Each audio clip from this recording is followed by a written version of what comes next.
नमस्कार साथियों, मैं मोनू चौधरी और स्वागत है इस बहुत ही प्यारे से सेशन में आपका। अभी कुछ देर पहले आपने सोचा कि मुझे इस साल 100 में से 100 नंबर लाने हैं, तो बधाई हो आपको, क्योंकि जो सोच सकता है वो कर भी सकता है।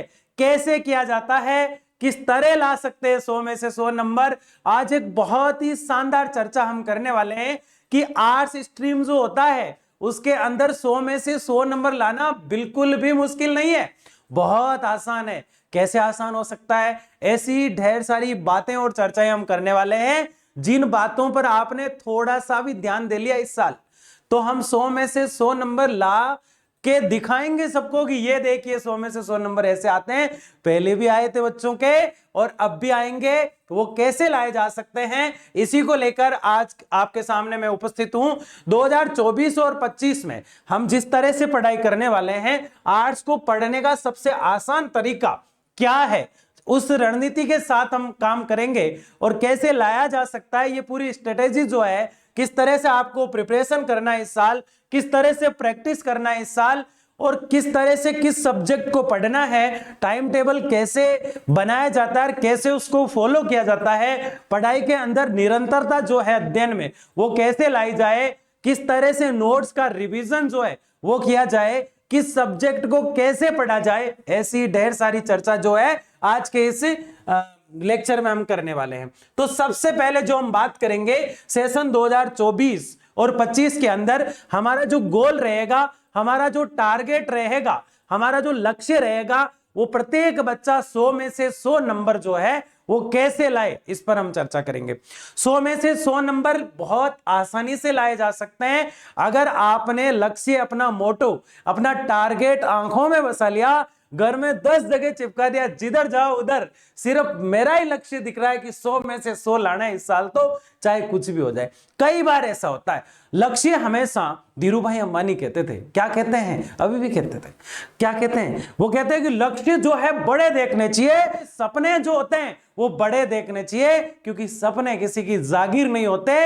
अगर 50% भी पूरे हुए, आपके 50% भी पूरे हुए, तो भी आप जो है सिकंदर ही कहलाओगे, जीते हुए भी कहलाओगे। 100 में से 100 का टारगेट लिया, 2 नंबर कम भी आ गए तो भी पीछे मुड़ के देखोगे, पूरी क्लास में सबसे आगे आप ही नजर आओगे, पूरे डिस्ट्रिक्ट में, पूरी स्कूल तो बहुत छोटी बात हो जाती है, पूरे डिस्ट्रिक्ट में, पूरे स्टेट को टॉप कर जाते हैं कई बच्चे।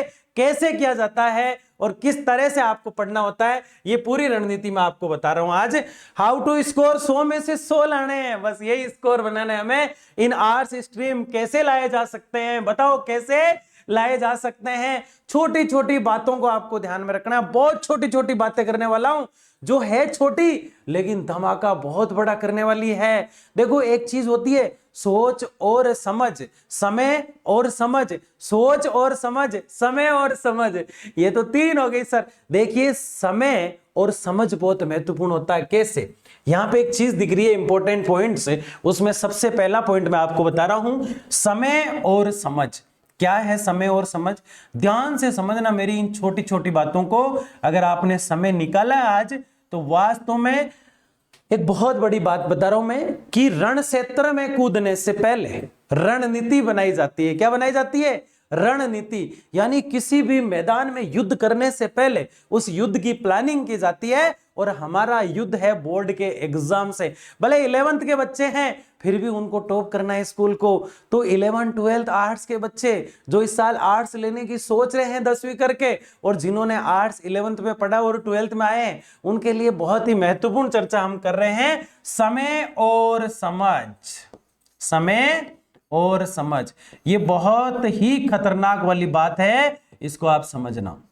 समय और समझ, कभी कभी समय निकलने के बाद हमें समझ में आता है कि यार ये समय, ये उस समय में कर लेता तो कितना अच्छा होता, लेकिन इस साल ऐसा नहीं करना है। इस साल सही समय पे सही समझदारी दिखाते हुए 100 में से 100 का टारगेट हम ले रहे हैं। कितने में से कितने का? 100 में से 100 का टारगेट।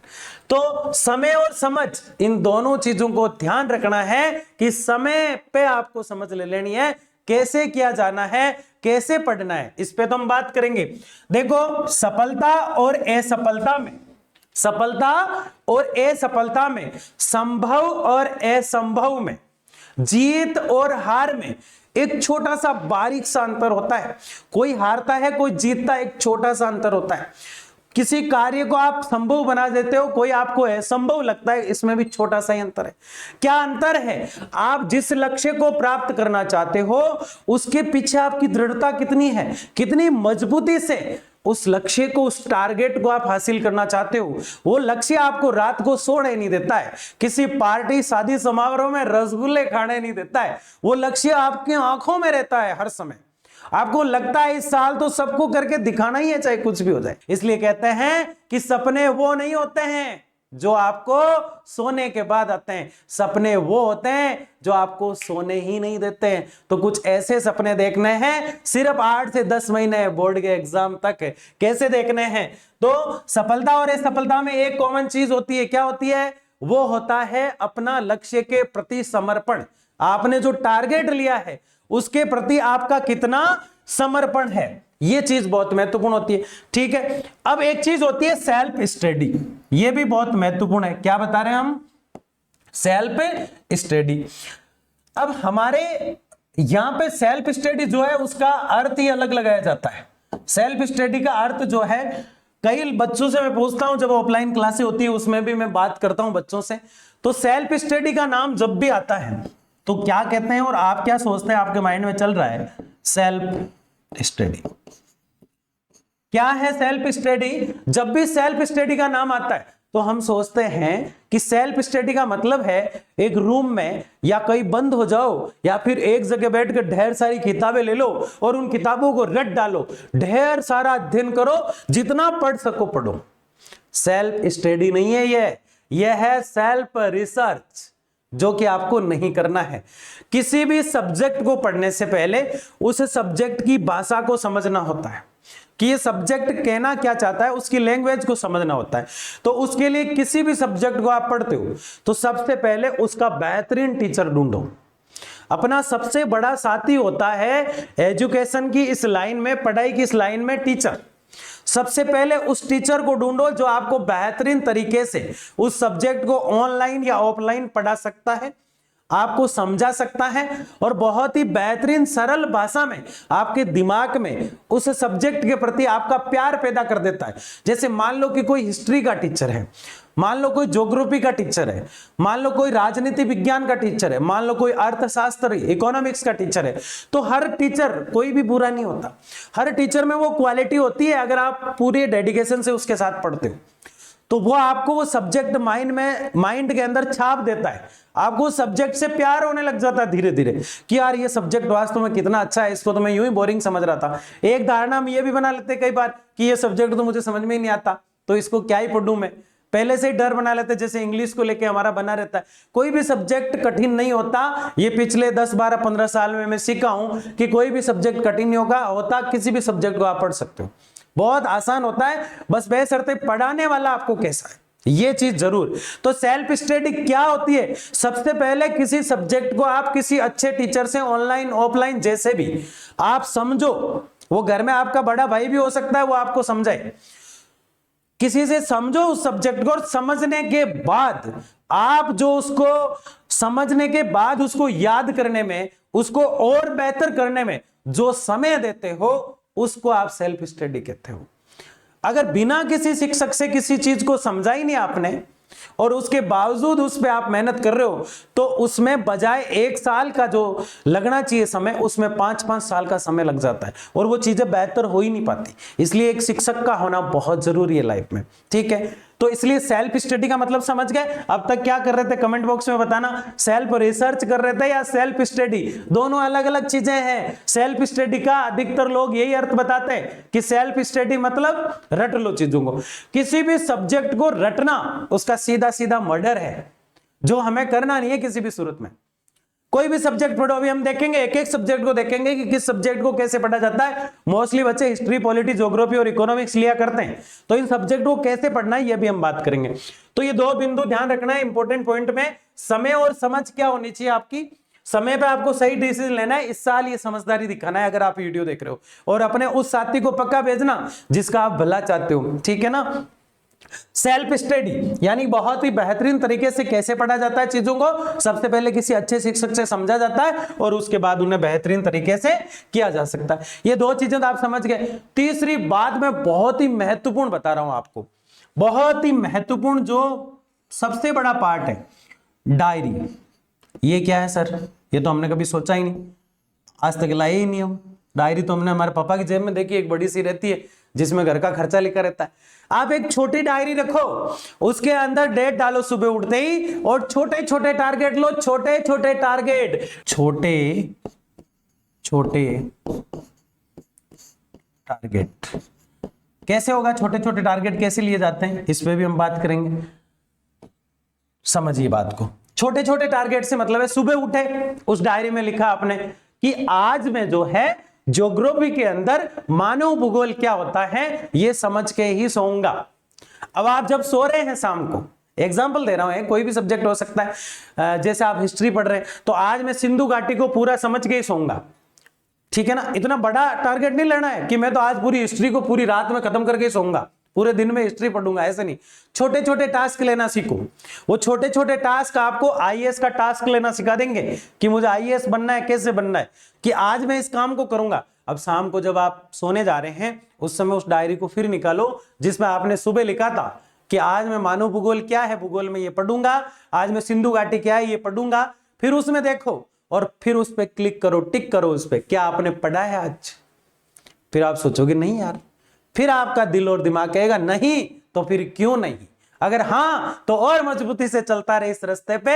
100 में से 16 लाने से क्या, जिंदगी में आपको आईएएस अधिकारी बनने से भी कोई नहीं रोक सकता, ठीक है ना। तो छोटे छोटे टारगेट लेने हैं, एक डायरी मेंटेन करना है। क्या मेंटेन करना है? आपको एक बहुत ही बेहतरीन तरीके की डायरी मेंटेन करना है। दूसरा, कैसे पढ़े, कंटिन्यूटी कैसे लाए, सब कुछ डायरी से होगा। डायरी में आपने लिख दिया, जगह जगह टारगेट दे दिया।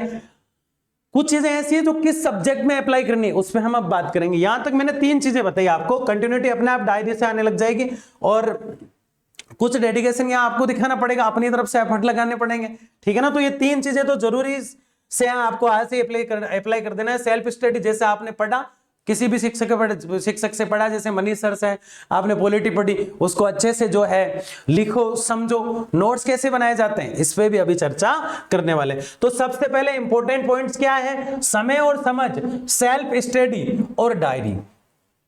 ये तीनों कर लोगे पक्का, श्योर? और बातें करते हैं आओ, ठीक है। How to make time table, ये सबसे बड़ा सवाल होता है कि मैं टाइम टेबल कैसे बनाऊं। आपने कई टाइम टेबल बनाए, पहले भी मैंने भी बनाए जिंदगी में, जब मैं पढ़ता था, आज भी बनाते हैं, लेकिन सारे टाइम टेबल पता नहीं फॉलो क्यों नहीं होते। तो ऐसा क्या है? कई बार ऐसा होता है किसी भी अनुभवी व्यक्ति से हम अपना टाइम टेबल बनवाते हैं कि ये टाइम टेबल बना दीजिए मेरा, वो बना के देता है। हम 2 दिन बड़े जोश के साथ काम करते हैं, फिर भूल जाते हैं उस टाइम टेबल को। ऐसा क्या करें इस साल कि ऐसा टाइम टेबल बनाए। टाइम टेबल में सबसे महत्वपूर्ण चीज होती है कि खुद से यह सोचा जाए सबसे पहले कि आपको किस समय पढ़ना अच्छा लगता है। ये मैं थोड़ी जानता हूं, नहीं जानता ना, इसलिए सबसे पहले तो आपको खुद को सोचना है कि आपको किस समय चीजें बेहतर याद हो पाती है। जैसे अब मैं एग्जांपल दूं, जैसे मुझे देर रात तक पढ़ने की आदत है। एक दिन स्टाफ में किसी से बात कर रहा था, उनका यह कहना था कि मेरी मॉर्निंग में जो जल्दी उठ के पढ़ने की इच्छा है, सुबह जल्दी उठ के। तो अलग अलग इच्छा होती है, अलग अलग तरीके से याद करने का तरीका होता है। फिर भी बेहतरीन टाइम टेबल की बात तो हम करेंगे, लेकिन सबसे पहला सवाल आप खुद से अभी पूछो और कमेंट बॉक्स में लिखो कि आपकी पढ़ने की आदत क्या है। इससे मुझे पता चलेगा कि मोस्टली लोग कब पढ़ना पसंद करते हैं। कमेंट बॉक्स में जरूर लिखें कि आप किस समय पढ़ना पसंद करते हैं, किस समय आपको बेहतरीन चीजें याद हो पाती है, अच्छे से याद हो पाती है। दूसरा यह हो सकता है कि जो कठिन सब्जेक्ट होता है उससे आप मॉर्निंग में ही पढ़ें, क्योंकि उस समय दिमाग जो है बिल्कुल खाली टाइप रहता है, फालतू के आचार विचार चलते नहीं रहते हैं। तो उस समय इस चीज को पढ़ा जाए। जैसे एक होता है कंपलसरी जो सब्जेक्ट होते हैं, हिंदी और इंग्लिश जो कंपलसरी यानी अनिवार्य जो सब्जेक्ट चलते हैं, उसको हम हमेशा हल्के में लेते हैं। उसको हल्के में नहीं लेना है, उसको हम पढ़ते हैं जब बोर्ड का एग्जाम आता है। जो सब्जेक्ट हम चूज करते हैं, जिन्हें हम ऑप्शनल लिया करते हैं, जैसे एक व्यक्ति ने हिस्ट्री, पॉलिटी और ज्योग्राफी ले लिया, 2 कंपलसरी सब्जेक्ट है उसके, हिंदी और अंग्रेजी, यानी कि दोनों कंपलसरी अनिवार्य जो सब्जेक्ट है, 5 सब्जेक्ट हो गए उसके पास। अब वो क्या करता है कि तीनों सब्जेक्ट जो उसने इस साल लिए हैं 11th में या 12th में है उसके पास, तो वो इनको तो भयंकर तरीके से, जबरदस्त तरीके से पढ़ता रहता है और हिंदी और इंग्लिश को बिल्कुल ढीला छोड़ देता है। जब बोर्ड का एग्जाम आता है तो उसको लगता है यार इसमें इनमें फेल हो जाऊंगा मैं, फिर इनको पढ़ना शुरू करता है। इस साल ऐसा नहीं करेंगे, आप वादा करो मेरे से। इस साल आप शुरू से ही उनको भले 20-20 मिनट पढ़ो, भले दोनों को 15-15 मिनट पढ़ो, शुरू से ही पढ़ेंगे। फिर क्या होता है कि हम 3 सब्जेक्ट को पढ़ते रहते हैं, उन 2 को ढीला छोड़ देते हैं, तो फिर वो अपने परसेंटेज जो होते हैं उनको तोड़ देती है। फिर अपन को लगता है कि यार अपन ने पढ़ा ही नहीं की। होता है कि नहीं होता है? तो एक अच्छा time table, how to make time table, एक अच्छा टाइम टेबल कैसे बनाया जाए, तो आप कोशिश करें कि सुबह जो है, सुबह बहुत महत्वपूर्ण होती है हर व्यक्ति की। अगर आपने सूर्य को जगाना शुरू कर दिया, किसको जगाना? सूर्य को। सर मैं कैसे जगा सकता हूं सूर्य को? अगर आपने सूर्य को जगाना शुरू कर दिया, इसका मतलब है सूर्योदय होने से पहले आपने अपने बिस्तर छोड़ दिए, तो वास्तव में आप जीवन में अगर ये करना शुरू कर दिया आपने, तो आप 50% तो सफल उसी दिन से हो जाते हैं, इस चीज को जिस दिन फॉलो करके निभाने लग जाते हैं। सुबह सूर्योदय से पहले आपको बिस्तर छोड़ने हैं। इसका मतलब ये हुआ कि सूर्य को आप जगा रहे हैं। मोस्टली जो रूटीन होता है, अधिकतर बच्चे जो आते हैं उनको जब बात करते हैं, उनसे जो अपनाते हैं, उसके बाद जो उनमें परिवर्तन आता है, वो ही परिवर्तन आप सब में लाना चाह रहे हैं हम।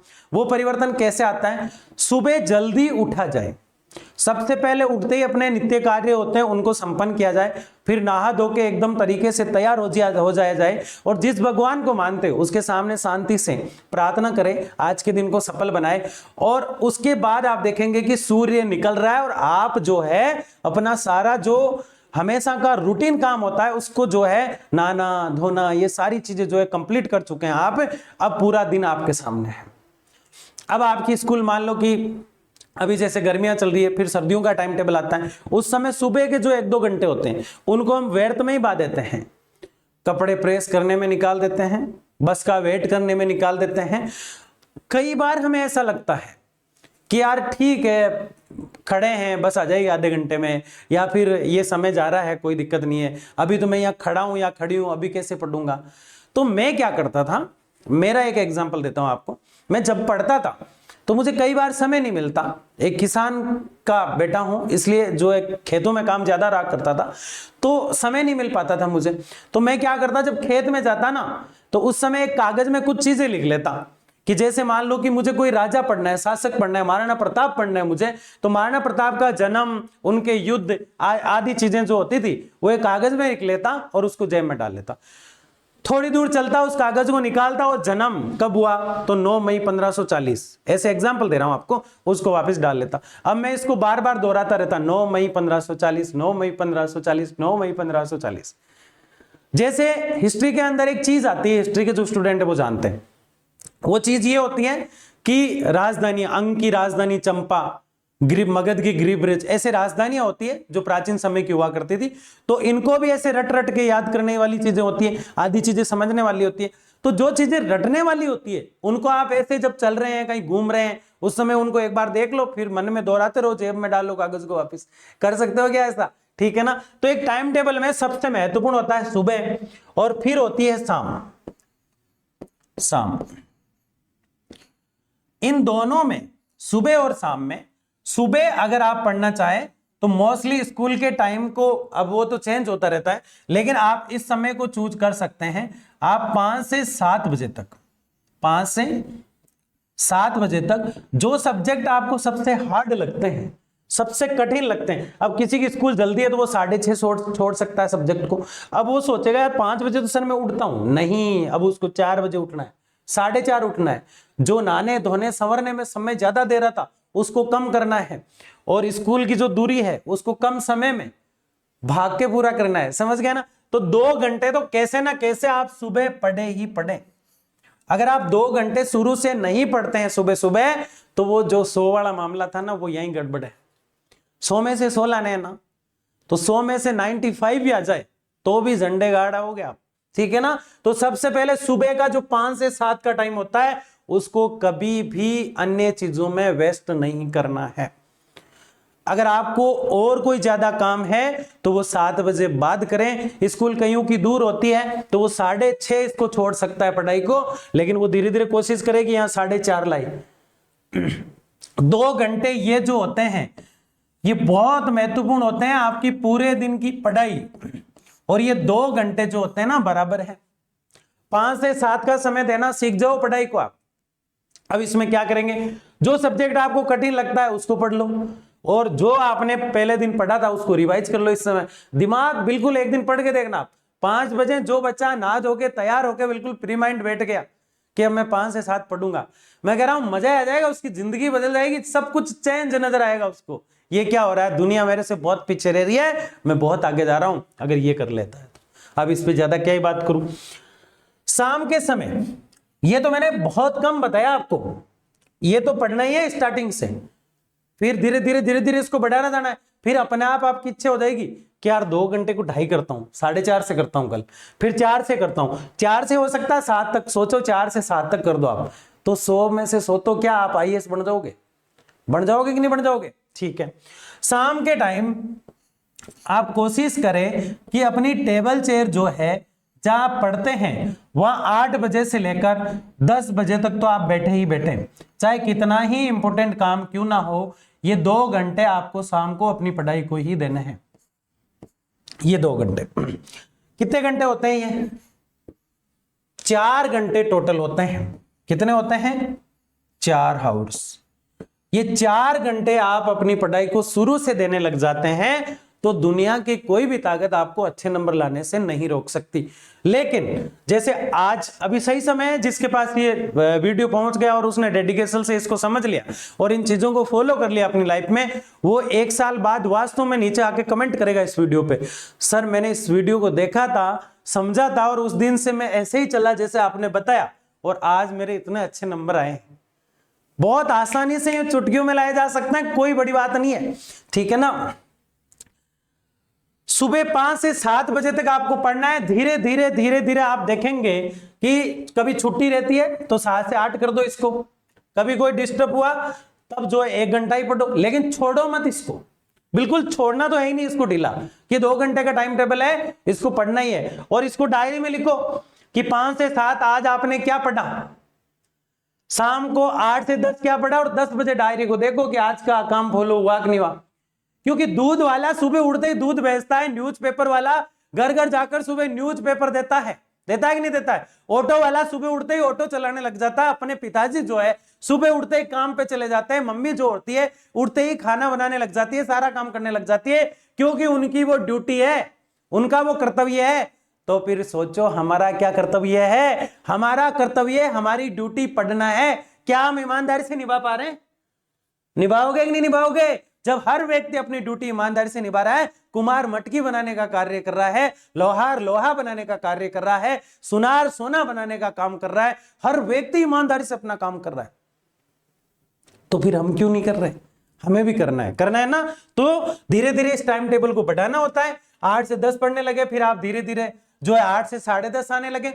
इसको कभी भी शाम को आप मोस्टली ये कोशिश क्या करें, अगर आप सुबह उठ के पढ़ते हैं, कईयों की आदत होती है कि 1000 बार कोशिश कर लिया सुबह नहीं उठ पाते, तो वो कोशिश करें कि शाम को 8 से 11-12 बजे तक पढ़े। लेकिन पहले ये अप्लाई जरूर करें, ऐसे नहीं कि पहले सोच लिया सुबह नहीं उठा जाता, कोई मुश्किल नहीं है, उठा जा सकता है। आगे देखिए, दूसरा बड़ा सवाल, नोट्स कैसे बनाए जाए? नोट्स कैसे बनाए जाए, इस चीज को लेकर चिंतित हो? ये तो बहुत आसान है। जैसे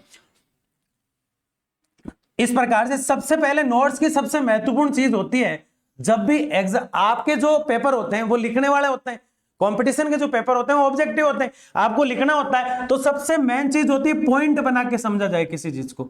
जैसे गंगा नदी समझ रहे हैं हम, पॉइंट बनाए जाए। गंगा कहां से निकलती है, तो गंगा का उद्गम, गंगा का विस्तार, ठीक है ना, गंगा की मिट्टी, ऐसे पॉइंट बनाए जाए। नोट्स कैसे बनाए जाते हैं, तो पॉइंट बनाए जाते हैं।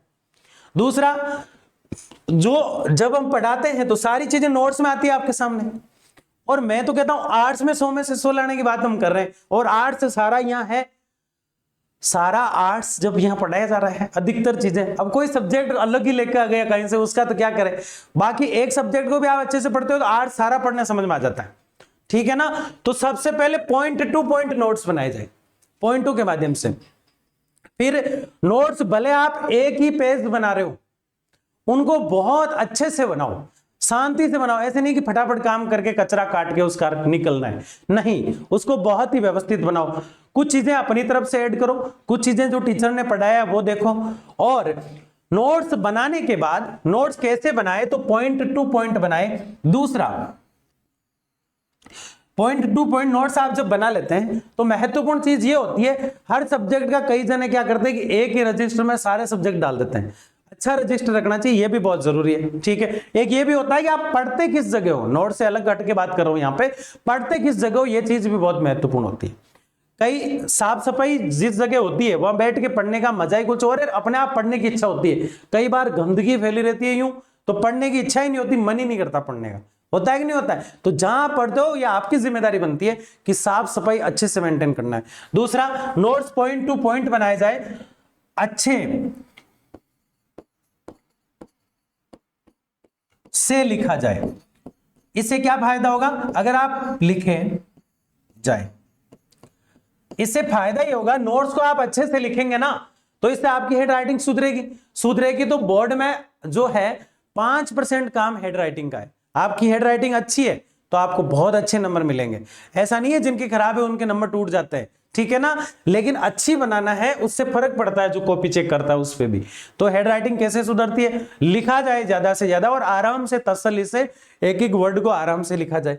तो ये नोट्स बनाने वाली ये तो हम करा ही रहे हैं आपको, और नोट्स जो है वो बीच बीच में हम बताते भी है कि इस तरह से कैसे क्या करना है, तो ये चीज हम देख लेंगे। किस सब्जेक्ट को कैसे पढ़ा जाए, ये सबसे बड़ा मुद्दा है।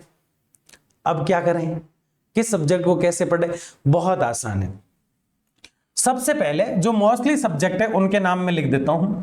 जैसे कि अधिकतर बच्चे लेते हैं इतिहास, जिसको हम हिस्ट्री कह रहे हैं, इतिहास लेते हैं कि नहीं लेते, लेते हैं ना। फिर उसके बाद जो सबसे ज्यादा सब्जेक्ट लिया जाता है वो है राजनीति विज्ञान।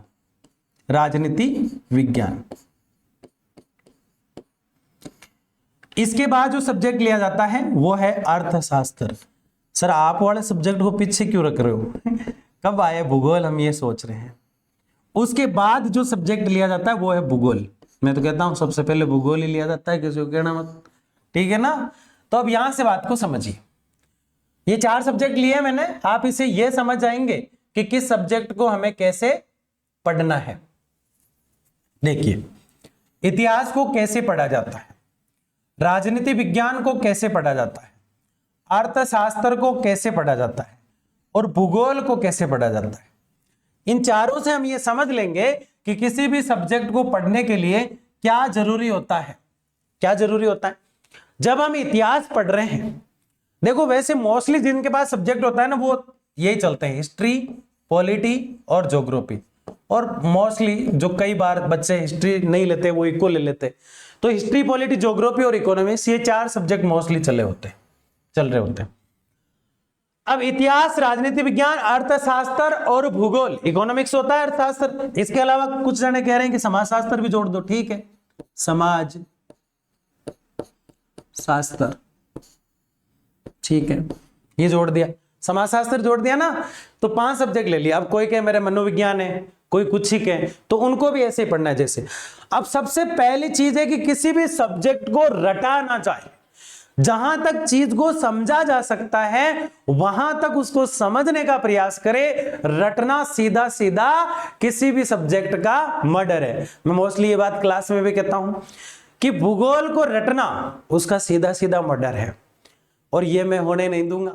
वैसे ही आज मैं कह रहा हूं कि आर्ट्स जो है उसको रटना पूरे आर्ट्स का ही मर्डर है, और ये हम सब नहीं होने देंगे, ठीक है ना। तो सबसे पहले इतिहास को कैसे पढ़ा जाए, तो इतिहास में कुछ चीजें होती है जिनको बार बार रिपीट करके याद किया जाता है। जैसे सन बहुत ज्यादा होते हैं, तो इतिहास में सन जो होते हैं उनको कैसे याद करें। उनको याद करने का सबसे अच्छा तरीका है उन्हें आप बॉन्डिंग कर लो, जोड़ लो किसी चीज से। जैसे एक एग्जांपल, मेरा जन्मदिन आता है 10 दिसंबर को, तो मैं इससे 10 चीजें और याद कर लेता हूं। 10 दिसंबर को ही मानवाधिकार दिवस मनाया जाता है, फंडामेंटल राइट डे। तो इस प्रकार से चीजों को जोड़ लिया जाता है कि सेम डे कौन कौन सी चीज आती है। अगर आपके पास इतिहास है और आप उसको और बेहतरीन करना चाहते हैं और अच्छा बनाना चाहते हैं तो आप क्या करेंगे, महीने की डेट लिख दीजिए। एक जनवरी लिखिए। जैसे आपने आज से काम शुरू किया, आज आपने इस लेक्चर को देखा, तो आप आज से जो आपके पास हिस्ट्री है तो सबसे पहला काम ये कर दें, 1 तारीख लिखें और इतिहास में जो महत्वपूर्ण घटना हुई है 1 तारीख को उनको लिखने का प्रयास करें। 1 तारीख को क्या क्या हुआ, कौन सा डे मनाया जाता है, क्योंकि डायरी तो आप वैसे ही मेंटेन कर रहे हैं कि नहीं कर रहे हैं? नहीं सर, डायरी तो अभी लाने में टाइम लगेगा। लेके आ जाओ एक डायरी अच्छी सी, उसको मेंटेन करना है कि आज मुझे ये करना है, आज का दिन स्पेशल क्यों है, किस लिए जाना जाता है। 1 पेज भरो रोज कि मैंने आज के दिन ये किया, आज के दिन में पहले ये हुआ इतिहास में, अच्छी चीजें ये हैं, बुरी चीजें ये हैं। आप लिखना शुरू करो अपने से, खुद विद्वान है आप अपने आप में। तो इतिहास के अंदर जो है सबसे पहली चीज होती है सन, दूसरा इतिहास को समझा जाए।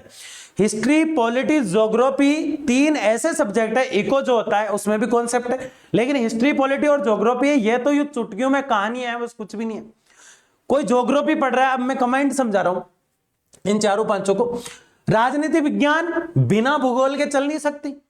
सर अपनी वाली सब्जेक्ट का पक्ष ले रहे हो, बिना भूगोल के चल नहीं सकती। समाज शास्त्र समाज की बात करता है, समाज में सुधार लाना है तो राजनीतिज्ञ होता है।